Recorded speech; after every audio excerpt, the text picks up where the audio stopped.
Сәлем достар, біз бүгін осындай лимоннан тосап жасайтын боламыз.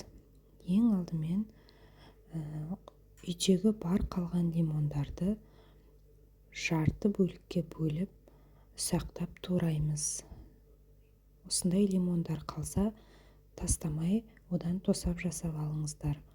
Ең алдымен міндетті түрде ішіндегі тастарынан тазалаймыз. Ол міндетті түрде тастары вареньеге түсіп кететін болса, қышқыл дәм береді. Сондықтан тастарын мұқият алып тастаңыздар. Туралған лимонымызды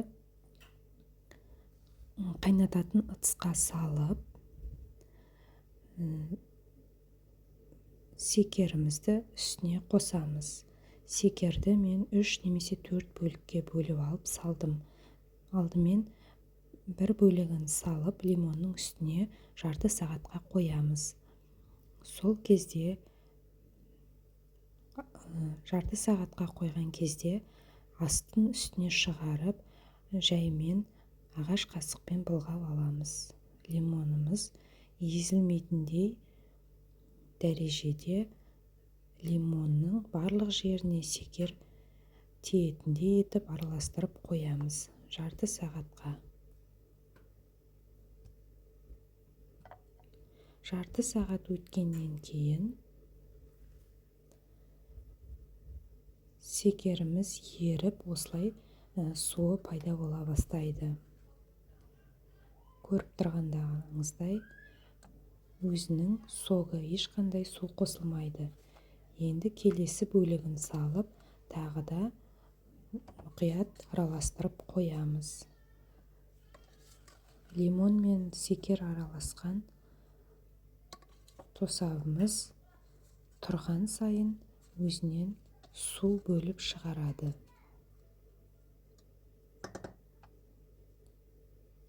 Енді отымызды қыздырып, тосапты қоямыз, отқа қоямыз. Біздің әлі қалған секеріміз бар. Оны тосабымыз бастап қайнағаннан кейін келесі бөлігімізді саламыз. Тосап алдымен қайнау керек.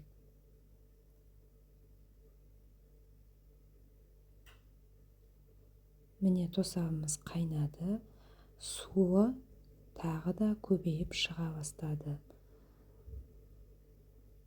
Жақсылап араластырып жіберіп, тағы да үстіне секерімізді саламыз. Секерді тосаптың қақ ортасына салыңыздар. Айналасына тисе, ол қызарып кетуі мүмкін секер.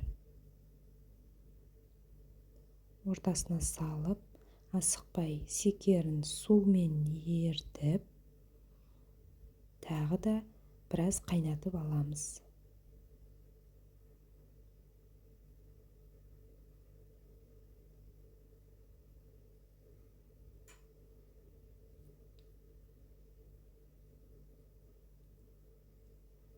Міне осындай сироп пайда болды.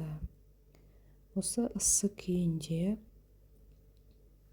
біз банкілерге, арнайы тазартылған банкілерге құйып қоямыз. Ол суыған кезде өзі қоюлана бастайды.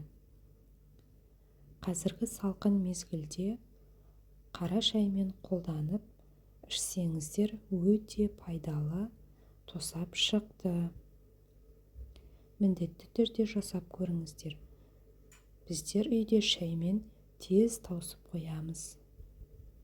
Каналға тіркеліп, лайк басып, подписаться етіңіздер.